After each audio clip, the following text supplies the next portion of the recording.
Islamabad high court ने लापता अफराद से मुतल्लिक़ केस की समाअत का तहरीरी हुक्मनामा जारी कर दिया। अटॉर्नी जनरल स्टेट और ओवरला इन्फोर्समेंट एजेंसीज की तरफ से अदालत को यकीन दहानी कराई और अंडर ट्रैकिंग दी। हर फर्द जिसके हवाले से लापता होने का इल्ज़ाम है अपनी फैमिली के पास ज़रूर आएगा।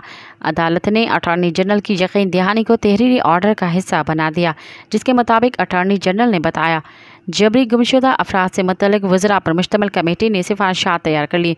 काबीना से मंजूरी के बाद सिफारिशात अदालत के सामने पेश करेंगे। अटॉर्नी जनरल के मुताबिक लापता अफराद का मसला सियासी हल का तकाजा करता है।